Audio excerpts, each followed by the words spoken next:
the trauma that they've been through, to dig so deep and to bring that out. And the greatest joy is when we see that when they embrace their true identity as a woman created by God and loved by God.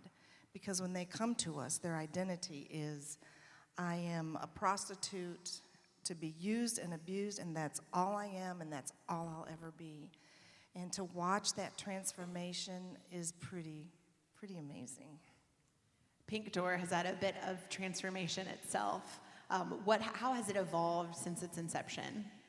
Okay, so we started with a safe house and a counseling center. And in our counseling center, the women would come and we would have classes with them every day on budgeting and feelings, how to deal with the feelings, or trauma triggers, tools for trauma triggers, healthy relationships, parenting, just some basic life skills and stabilizing them in their everyday life and dealing with their past as well. But what we found is, and we have social workers on staff that work through all of that with them.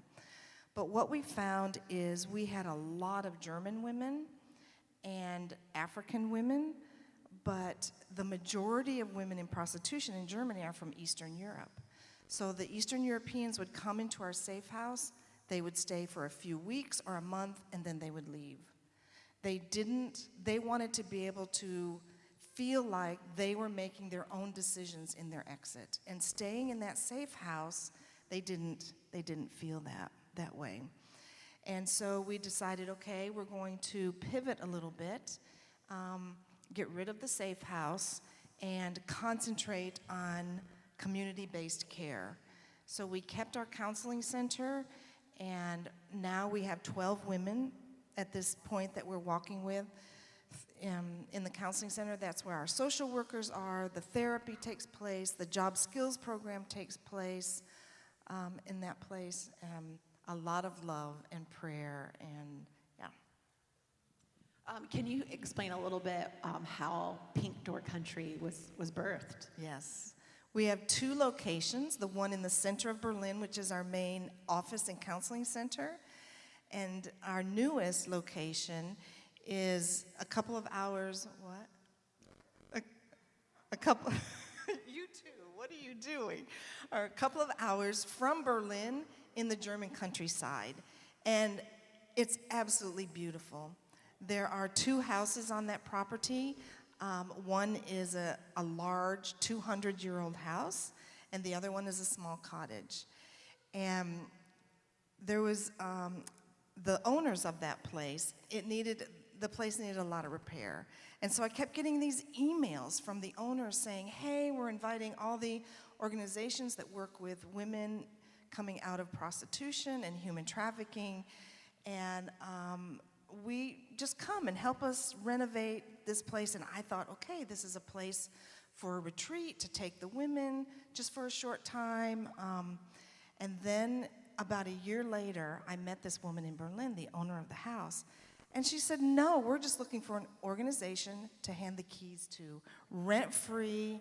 And so we went and looked at it, and the minute we walked on that property, we felt the presence of God in that place.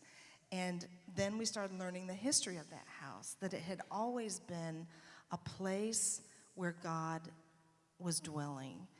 Bible studies and Christians had always lived in that place, and there had been a couple that lived there before us that was also helping women transition out of prostitution and human trafficking situations. And so that's how the Pink Door Country place came about. You had mentioned maybe some other organizations who do this, a similar thing in Berlin, but since prostitution is legal in Germany, why is it so important for organizations like Pink Door, like the cafe, to even exist?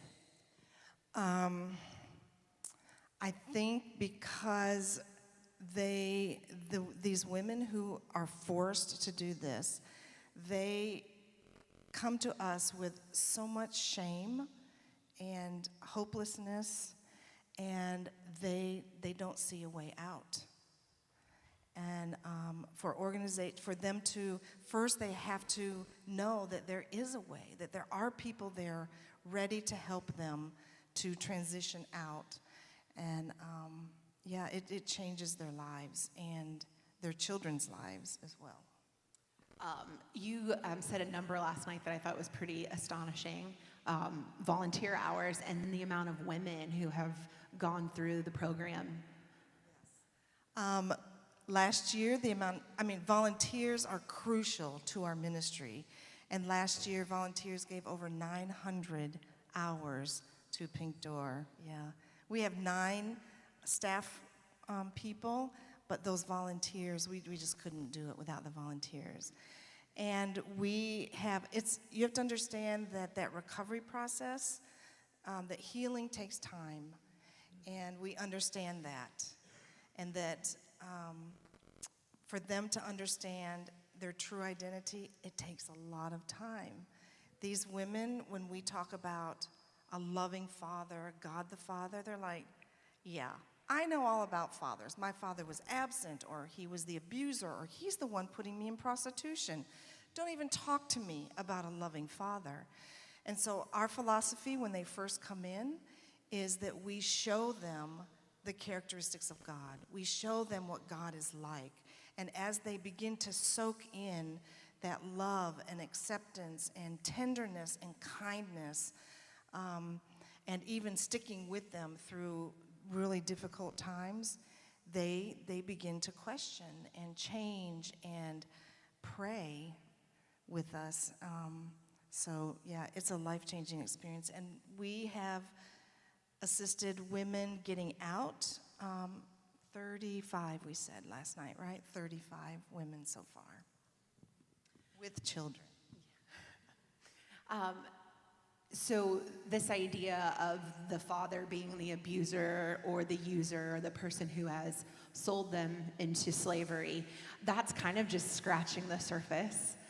The two of you have heard and seen some pretty horrific things. Has it ever made you question God's sovereignty?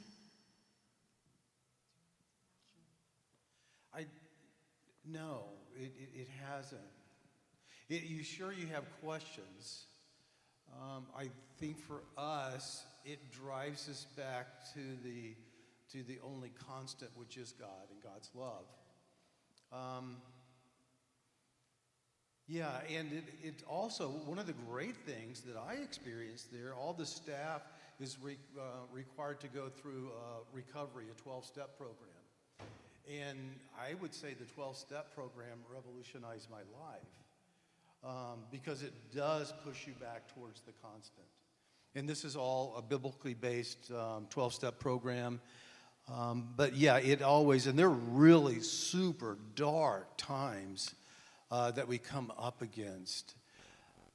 And I think at that point, what I've seen with others in this type of ministry, sometimes you get angry and resentful, and you can be aggressive.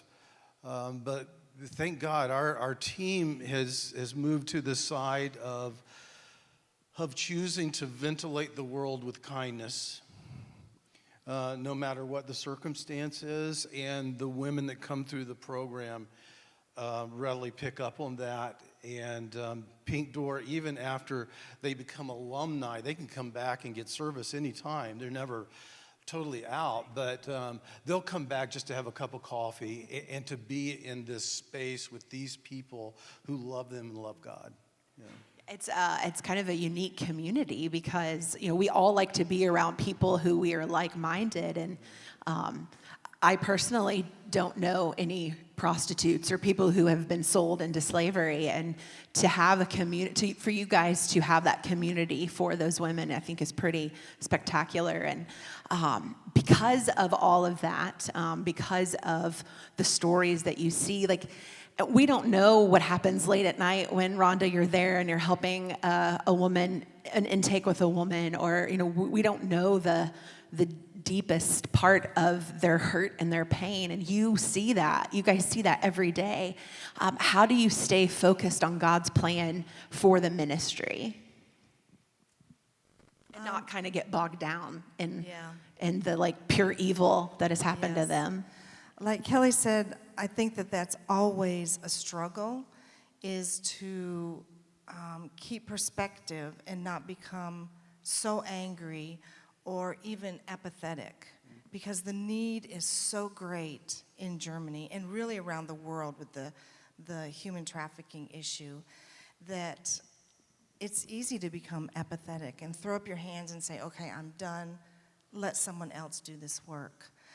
But we are a praying staff, and we share scripture every week that we meditate on, and that's what keeps us grounded. And as we read through books, inspirational books, spiritual books, and discuss them, that I think that God uses that time to not only heal us and ground us and bring us back to the center of the attitude that we should have, but yeah, it's through community, the community of our staff. I mean, I feel like we should all live lives where people just hand over the keys to buildings to us, so that's pretty spectacular. So we mentioned the 900 volunteer hours, and I've been there while Kelly's been fixing stuff up at like the cafe and different places. What is your role in Pink Door? I mean, I know, but they might not. Are you talking about my music career? There it no? is. Yes, okay. He's the house comedian. Well, I started out as the operations manager, and as we found German leadership for that, I stepped back and became maybe kind of the gopher, whatever needed to be done, I would do. And then for the past 3 years, we've been up in Mecklenburg, the state that the new Pink Door Country location's in. But Pink Door Country, it sounds like a recording studio, doesn't it? I mean, so I naturally say, well, yes, I'm a recording star. But, and so it took a lot of work, and we got there about the time, we had one work group come in, work camp, come in, and then we were shut down. Even with COVID, yeah, this was during the pandemic time. And even we had a Church of God congregation in Hanover, and they were not allowed into our district just because it was a super strict shutdown. And so they would help with some. I found out that Rhonda can hold a full piece of sheetrock to the ceiling for at least 15 seconds, which allows me to get those braces underneath it. But we did a lot of work there. And then I think the really neat thing was that we were building this for maybe something, we were getting ready to leave for a year, and we were coming to the end of construction back in late April, and had everything finished, and we're just imagining what it would be like for a woman and her children to enjoy the place. And it's because of God's respect and love for Rhonda. He sent a woman with her children. And the young couple taking over for us out there, they said, this is bad timing. We have a big learning curve, all kinds of things to do. And I said, no, this is perfect timing, because Rhonda got to see something that she had poured her whole heart into over a long period of time actually materialize. And you saw this woman and her children get to a safe place and go, and then the transformation that began within this woman's life.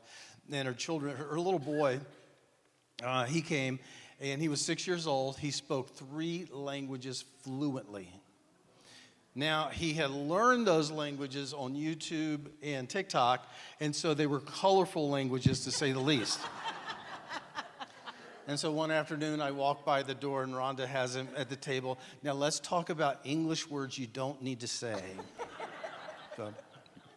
And I would also say that Kelly's role in me taking the leadership and being the director of Pink Door, you have to have a sounding board with staff management is not easy for any of you who have managed a staff before and all the different personalities, and then throw in listening to these traumatic stories day after day after day. Managing staff, hearing these stories, walking in the darkest parts of Berlin, the most oppressed, dark places. He's the one that's there for me as a sounding board, giving me advice, listening, and just pitching in and helping in any way that he can. So I'm extremely, extremely thankful that I have a partner that does that for me. But she had to train me because she would be half the week in Berlin and then half the week up in Mecklenburg with me. And so I would pick her up after she had been in Berlin from the train station, and she would just start this sounding part, but I'm a fixer. And so she finally had to say, I don't want anything fixed. I just want you to listen to me. And so I'm getting better at it. Kelly, you also play another crucial role in Germany and in the kingdom. And Chad and I actually got to be a part of that and spend some time with you in Germany. Do you want to explain a little bit about the piece that you have done in the past? Yeah, the SOT. When we moved to Germany, I have a love for the church, and especially a younger generation, to understand where God and his work has been through history. And so we've had a wonderful opportunity to do that with students. We've had students from Warner here, we've had students from Anderson, and also students from Warner Pacific. And I have the opportunity in a great city to talk about how history has kind of formed the people that live in that city. And if we're going to do church planning or sharing our faith anywhere, we have to understand the group of people we're sharing it to. On Pentecost, Peter stands up and he understands his audience. And his sermon is given in a way with that audience really comprehends. Well, you have Paul, who finds himself in Athens on Mars Hill, totally different context. So Paul has to figure out what is the best way to try to communicate this gospel of Jesus. And so Berlin is a great place to do that because between the Reformation, Wittenberg is about an hour train ride south of us. We go to Wittenberg and we talk about the Reformation and why it really took hold then when you had other reformers before then that were martyred, and all the pieces that were a part of that. And there's so many things. The printed material was just coming into play in this time and place. And Luther had some close friends with the Cranach family who owned a printing press. And so we live in the information age where you have all kinds of social media and messaging going out. Luther just leveraged that time in his place to spread the word and to make reforms within a theological system that had gotten bogged down with a lot of other stuff. Also, you get to see the effect that National Socialists, the 30s, had on Germany.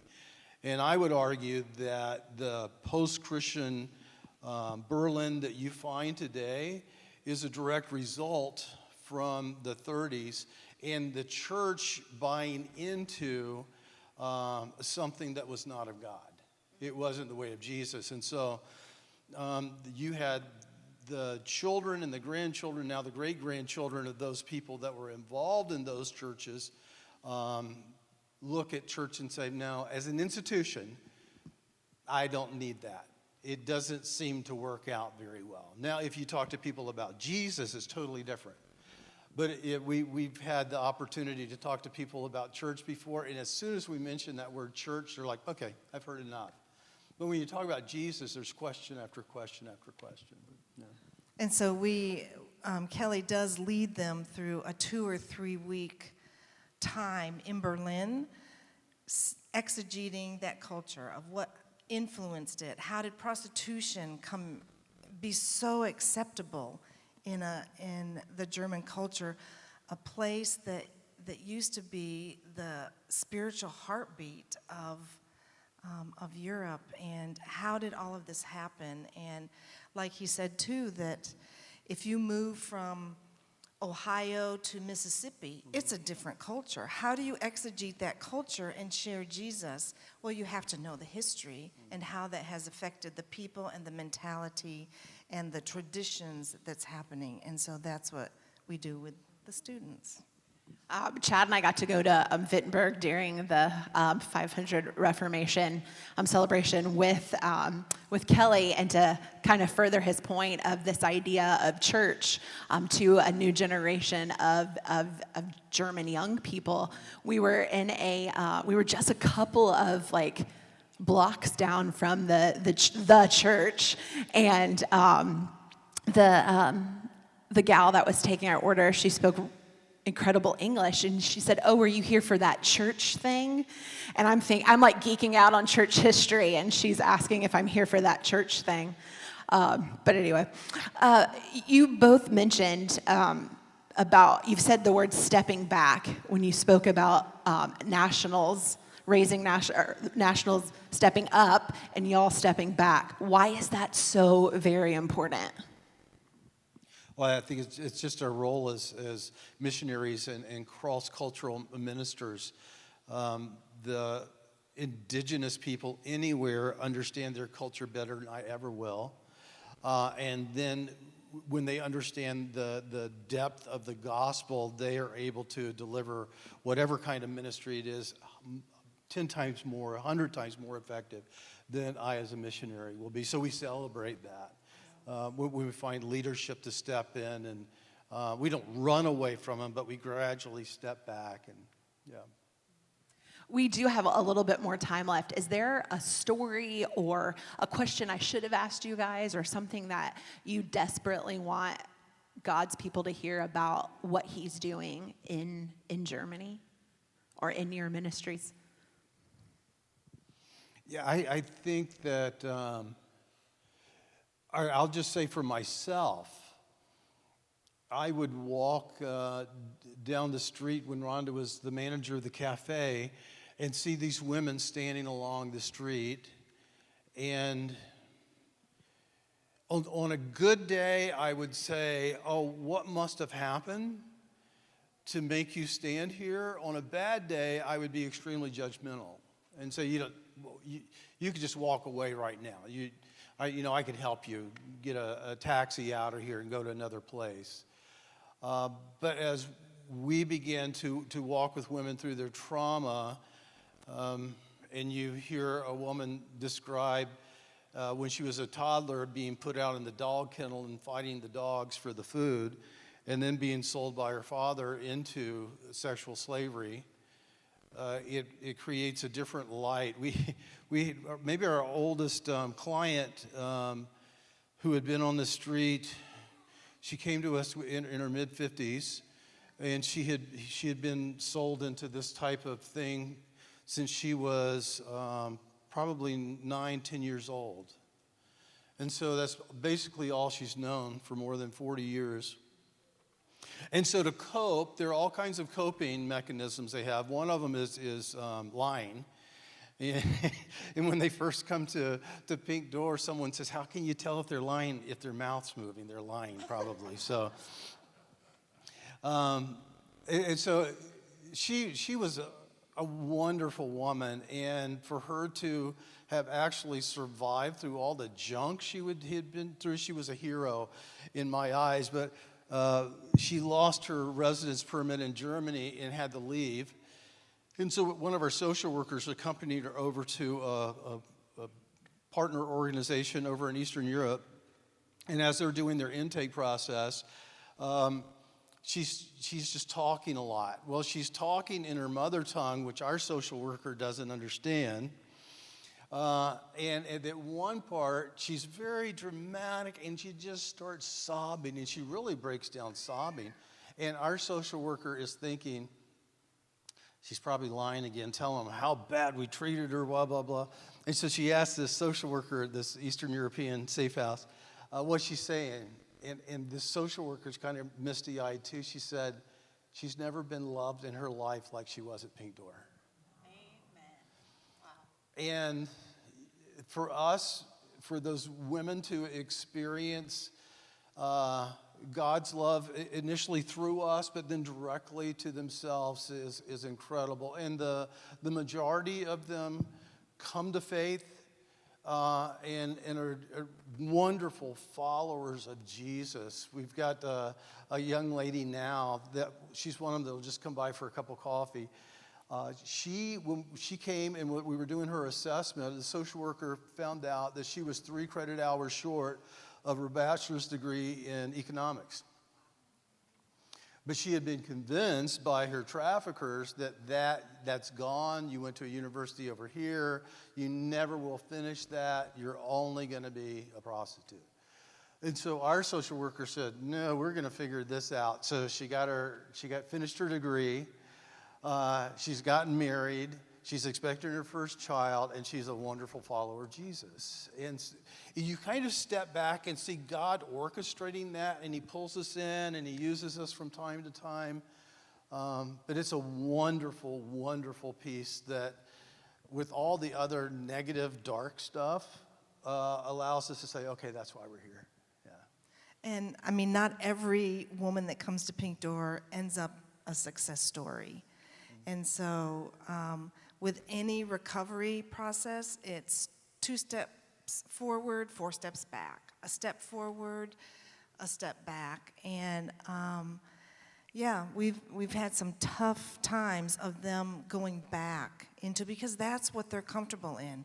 When they have to start dealing with that painful process of peeling back the layers of the years of trauma they've experienced, they want to run.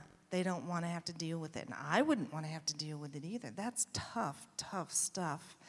And so, but they always come back. Maybe 2 times, maybe 3 times, because they have tasted the love of God and tasted what life could be. And when they go back, we've spoiled them. So they go back and they're like, no, I don't want to do this. And then they come back to Pink Door. And so that's rewarding to see, but heartbreaking for us when they do make that decision to go back into prostitution. Yeah. As Christians, we should all be living our lives like that Jesus is so attractive that you don't want that old life, whether it was forced or a choice. Wow, that's pretty powerful to think about. Women, I mean, we have to sometimes pull back our layers, but it's nothing compared to, I mean, it's very valid, but it's nothing compared to what these women have seen and gone through. And I can't imagine how very hard it would be to have to sit in that and to recover from that. And then I think it's so incredible that you look at the person holistically like Christ did. It wasn't just their spiritual needs or just their physical and mental needs, but you're taking the whole person and helping them become whole again, which is just, I'm so grateful for the small taste that I've gotten to see of the ministry that y'all are doing in Germany. And God has been so faithful to both of you, and you're such an inspiration to a lot of us. And I'm so glad that you guys are here, and that, and I'm thankful for your love and friendship. I'm gonna ask my husband if he'll come up here and pray, because my neck will be wet from tears. So I'm gonna ask him if he'll come up here. And you guys, it's the Church of God, pray over each other. So if you want to come up, you're more than welcome. But also, if it's okay to sit there too, because God knows your heart. So yeah. I have faith. I think one thing that's always important for us, we're always reminded that we're not in this alone. And you all are a part of that transformation in women in Berlin, Germany, because you're here praying for us, you encourage us, you financially give. And we're part of an incredible team But we never are foolish enough to say, look what we're doing. And so, yeah. I mean, you guys have been with us for 30 years, supported us for 30 years through this journey that we've had. So I say that our victories also belong to you. Absolutely. Our struggles and challenges also belong to you because you are there praying for us, and the encouragement that we receive is, that's what keeps us going.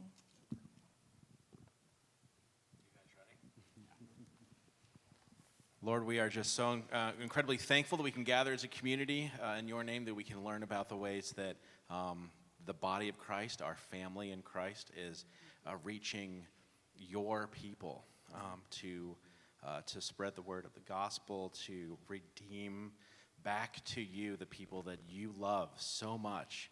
And Kelly and Rhonda, they're just doing that for people in Germany. But we know that there's a lot of people all over the world, and that our church is able to connect with some of them, and we're just happy that we could be a part of that we could be on the team with them, that you are gathering your people back to you. We are thankful that that these folks, they recognize that their job is to work themselves out of a job, that they are making way for people that are local, that want to be able to serve, and again, make that stronger connection in the native tongue, the native culture, the same location, that you have made us all so different, and yet you have found ways through our diversity to connect back to each other and to you. And we are just so grateful that we can be a part of that. We are so grateful for our salvation. We are grateful for you as our God. We love you so much, and it's because you loved us so much before that. Just thank you again for this evening, for this time to be able to reflect with one another, share this time. We ask that you bless the rest of those visitors and missionaries who are coming into town, that we'll be able to hear their stories, and that those stories will encourage us where we live right here, ways that we can continue to impact our community and the home that you have given to us. We pray all these things in Jesus' name. Amen. My aunt and uncle were the Caldwells. Yes, of course. Yeah. Of course. And my grandparents were missionaries in Egypt, the Fleeners. So my aunt, Yes, yeah. Paula, was born in Egypt. So their son-in-law is the president of Anderson, John Pistol. Okay. Is the harps. John helped our oldest son get his first job. Yes, you did. Well, when they interviewed him for the FBI, they said, We're going to do some questions. "Your mother-in-law born in Egypt?" And he said, "Because her parents were missionaries." Since I now married in March. Thank you, thank you. In the Netherlands, there are a lot of Yes, people yes, from yes. Eastern Europe. Yes. They You get folks are doing missions right. You were in the I am Netherlands so when proud very of what secular, you like shared Germany. tonight. We've been But missionaries if for you over meet 50 years. So Oh, what you shared is good. Well, thank you for saying that. I was just curious. How do you get the ladies to you? I know you've got the coffee shop. Is it basically word of mouth? Well, actually, the coffee shop was started by Teen Challenge back right after the war. If you guys want to stick around, Not I long think after the we're war was going to over. have some questions and answers. Yeah. So they didn't have a transition program, so Rhonda started one. But we get referrals from cafes like that, social workers, hospitals, law enforcement. Yeah, and then word of mouth. We've been around long enough, and we have a couple of our women who have come through and are really strong Christians that stay in touch with the women on the street that they still know. She messaged Rhonda a couple weeks ago, and one of the women had terminal cancer and was in the hospital, and so we made sure our pastor was going by and visited her. But yeah. Do you think there'll ever be one that came through it where God's called in their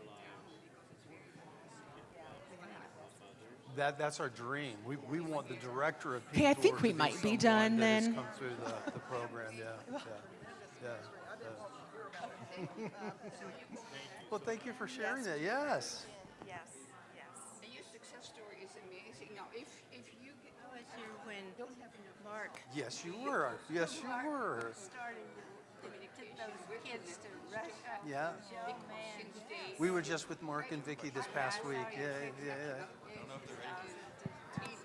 Yeah. Yeah. It's good to see you. Yes. With Open Doors, do you know? Oh, was it a while back? So we're going to take about 10 minutes here, and we're going to give you an opportunity to ask questions from out here. Since Faith wasn't dominating enough, I'm just going to jump up here and give that opportunity. So I'm going to give this back to you. Well, maybe you don't need to stay there. We don't want to hear from you. So Austin is taking a microphone around. And so if you would like to ask a question, raise your hand and he'll get you a microphone. Did you ever feel threatened by traffickers who resented the fact that you were intervening in those women's lives? Yes, we have. But we have a very strict security protocols at Pink Door, and we have a team of experts in cybersecurity especially who advise us and help us with our policies and procedures. But we do have, sometimes it does happen and threats come through email, through phone calls, through them showing up. And we have a close relationship with the police and the FBI of Germany. It's not the U.S. FBI, but the FBI of Germany. Yeah. And our internet security is headed up by an Army intelligence officer who comes out of the Dallas New Vita Church of God. And he approached us and said, hey, I think you guys probably need to think about some extra things here. And they've just been awesome. Yeah.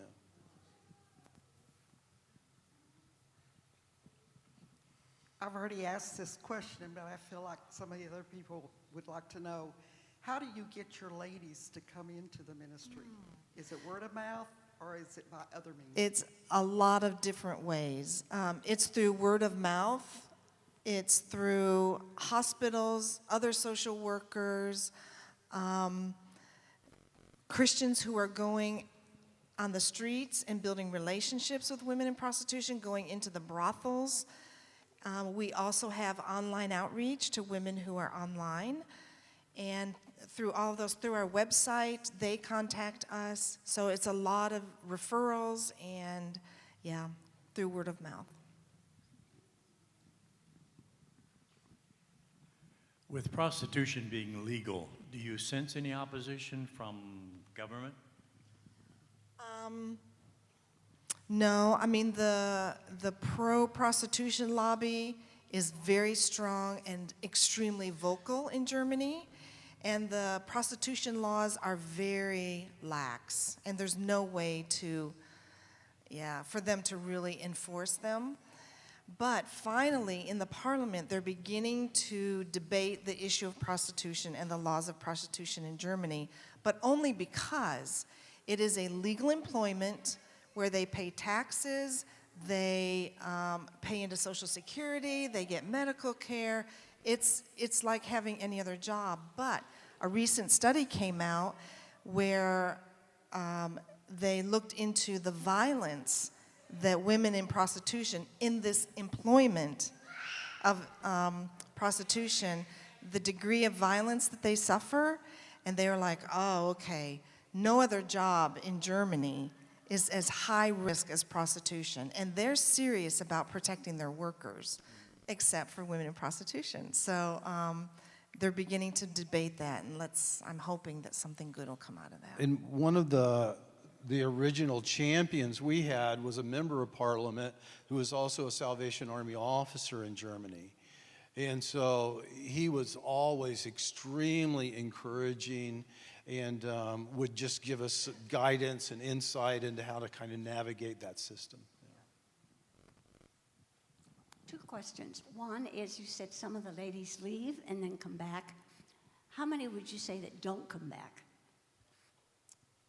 Percentage-wise, what would you say? Never come back? I don't know. Somewhere between 15 and 20.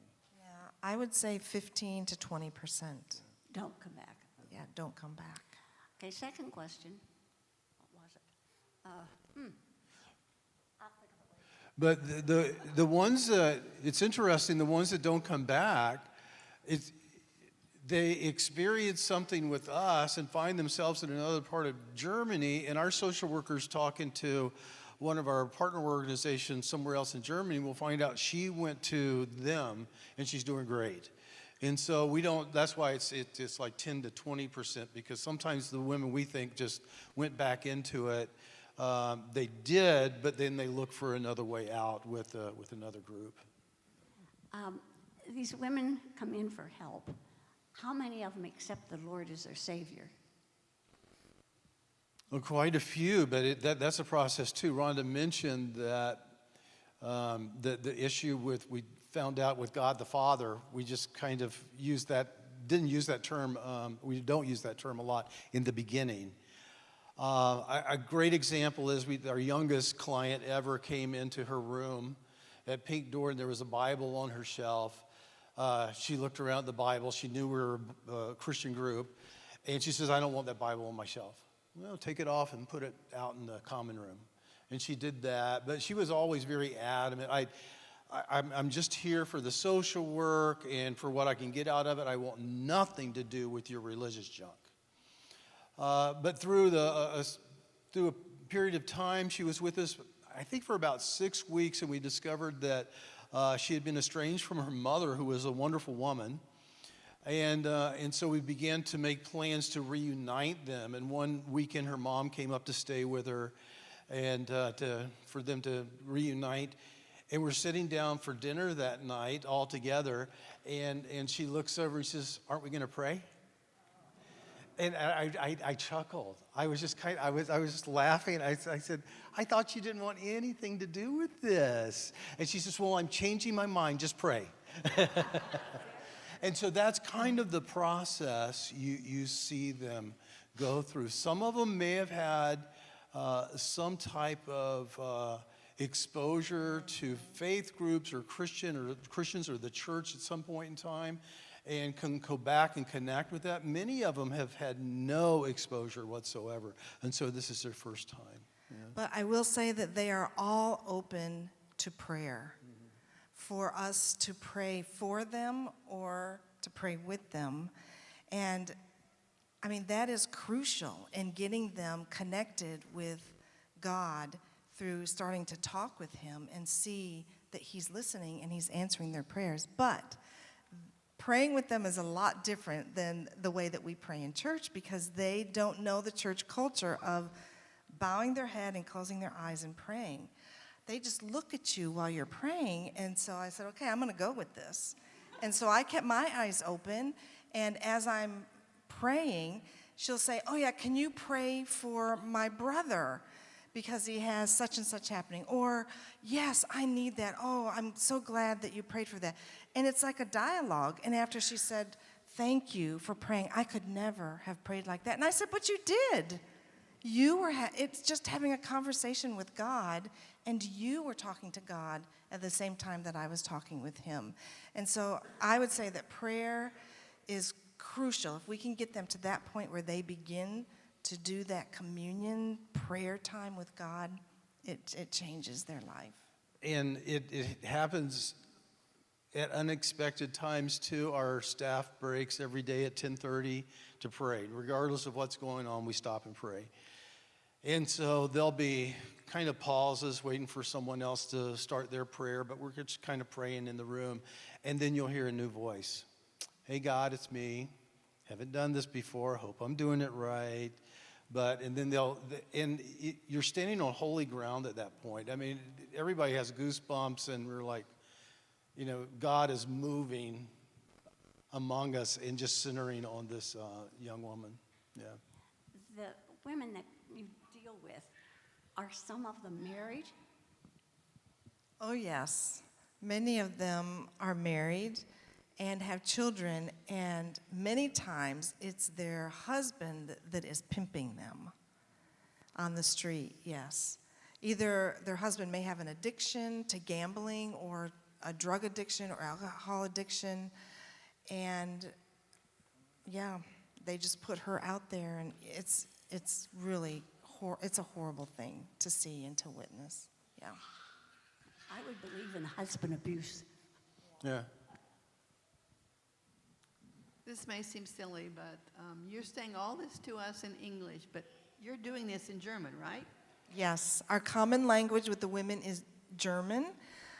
Their German language skills are not good. Some of them do not speak German at all, and so we then have to bring in a translator. But the majority of the time, their German is good enough that they can get their points across, and then we speak very simple German with them and get them into German language classes.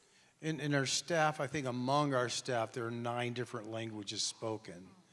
And so You know, when they Europeans speak more than, always speak more than Yeah. one language.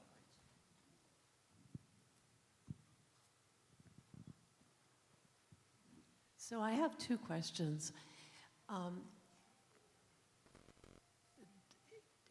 Is polygamy alive and well in Germany? No, polygamy. Oh. No. Oh, I'm sure it Not that exists, I know but of. it's, yeah. Okay. And then the other thing is these men, these husbands that are pimping their wives, have you run into situations where the wives have gotten pregnant from those that are paying for their services? And Oh, what yes. happens to those children? Yes. A lot of women end up pregnant, and their trafficker or their pimp always force them to get abortions. But that is one motivating factor, that when they do get pregnant, for them to exit and come to us pregnant, and so then we help them through that process. Those are the women that are with us for the longest time, and we help them with parenting skills, and our social workers do home visits to be sure the home atmosphere is good, and just connecting them to the social services that they need to help raise the child. Germany is a wonderful place, really, to raise children. Really, it is a good place. What is your operating budget for a year in terms of US dollars? Yes. I would say for 2024, in US dollars, $350,000 a year. We're very frugal, and the German government is extremely strict with not-for-profits in Germany, that they have audits we have audits every year, not only financial audits, but audits that we have to write a narrative of everything that we've done to fulfill what we say that we're doing, and limitations on how much we can spend on gifts for our staff, and yeah, it's very controlled. What percent of that comes from Germany and what comes from outside?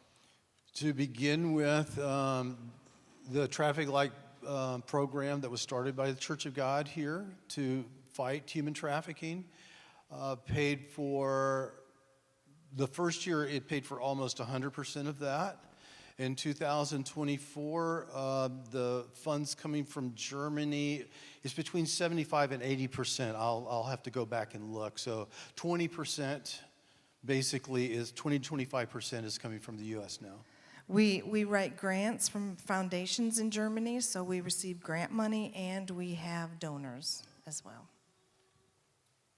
It is not only identifying and equipping leaders to take our positions, but it's also making sure they're self-sufficient and they can sustain themselves without having that U.S. help.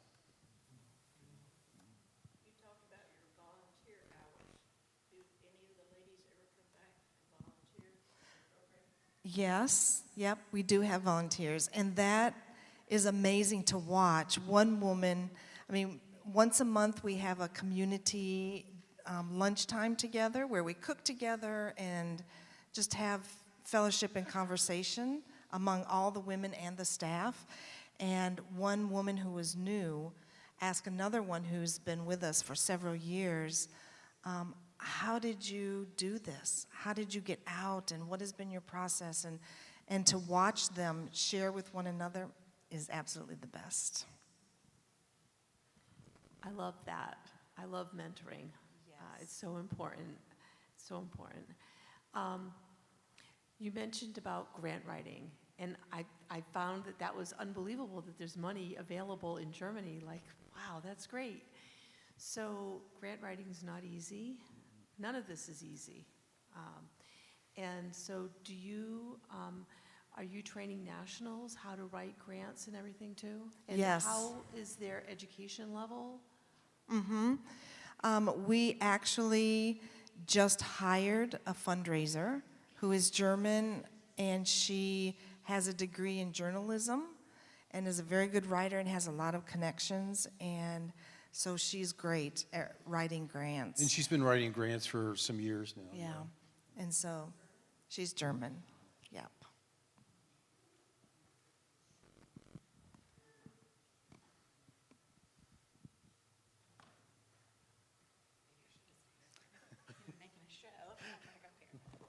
Okay, well, let's just again thank the Phillips for being here. No, and thank you.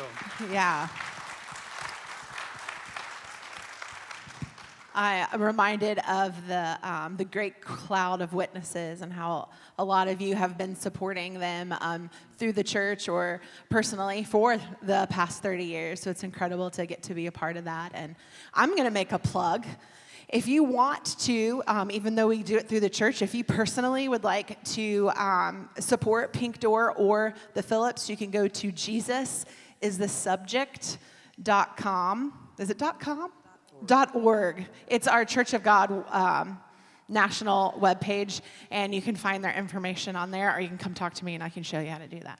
Yeah, so again, thank you guys for being here. Please be safe. I know a lot of you have dark roads to travel down tonight, so please be safe getting home, and we can't wait to see you guys on Sunday. Thank you.